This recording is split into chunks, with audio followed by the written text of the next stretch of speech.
What's up, you guys? Sean Ross at Managing Editor, Fightful.com, FightfulWrestling.com, here with a special mini Q&A. Why am I doing this? Because on Tuesday, we ran the post-SmackDown show. We had a couple of Super Chat donations from Charles Haskins that went uncovered. We kind of missed them. So I wanted to give him a dedicated video here because of his donation, because of his bonus, and because of his Super Chat, and answer the questions that we missed on Tuesday. Now, we do a full Q&A show every other week on FightfulSelect.com, where you can ask as many questions as you want if you subscribe. Also, on Mondays and Tuesdays, if you do send us a Super Chat, we will answer your questions. And if we don't, I'll get to them in a video like this. Charles asks, is there any way WWE allows Becky, Asuka, Kofi, and Seth to go over at WrestleMania 35? Pick the two you prefer to go over. Charles asking this because this is 4 baby faces in a sense, and that would be an awful lot of babyface wins. If I had to pick 2, I would have to pick Becky Lynch and Kofi, honestly, man. I want Brock Lesnar to move on from that Universal Championship so bad, but it feels like he's held it about as long as Kofi's been there. It's been nuts. So the Asuka thing, it doesn't bother me one way or another if she goes over or not. She's got a championship right now. I don't know that a WrestleMania win will do necessarily that much for her. I think, honestly, maybe a WrestleMania loss might do more for her next year. They can kind of capitalize on that, saying you went undefeated, you've been a champion, but you haven't won at WrestleMania. You could use that, especially with a heel, considering her language limitations next year, using that as a source of frustration and the story, rather, not the language barrier.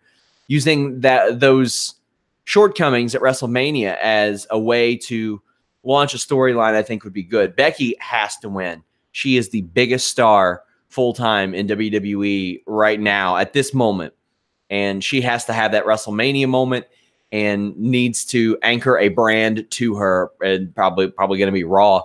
I know that SmackDown's going to get a whole lot of additional help later this fall, though. And on SmackDown, it just seems like the time is right for Kofi. Even if he loses it 2 days later, even if he loses it 6 months later, whatever it may be, they have a very, very special thing brewing with Kofi Kingston.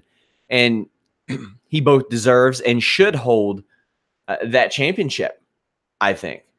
I just think this is too good of a story to not capitalize on in that regard. So when I see something like that just come about, it's like, man, you got to capitalize on it. Reminder, if you're in the live chat, we do answer questions for Super Chat donations and on FightfulSelect.com.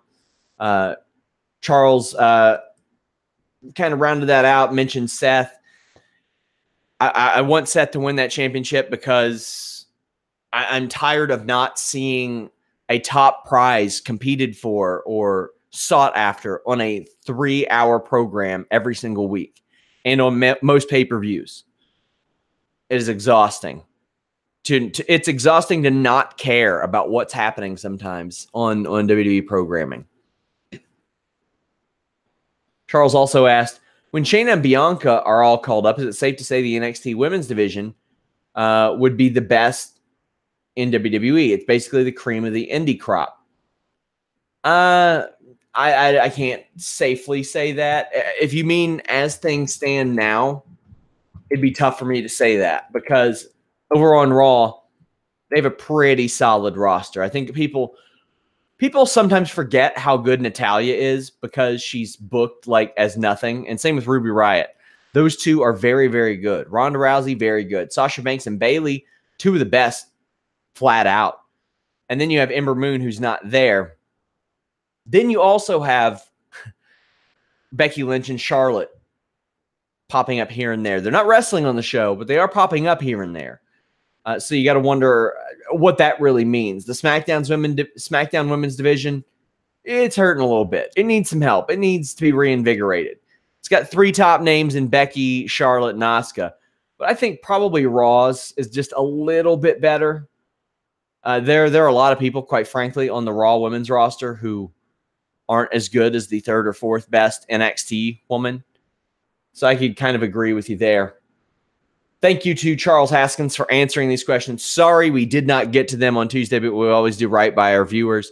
Leave us a thumbs up.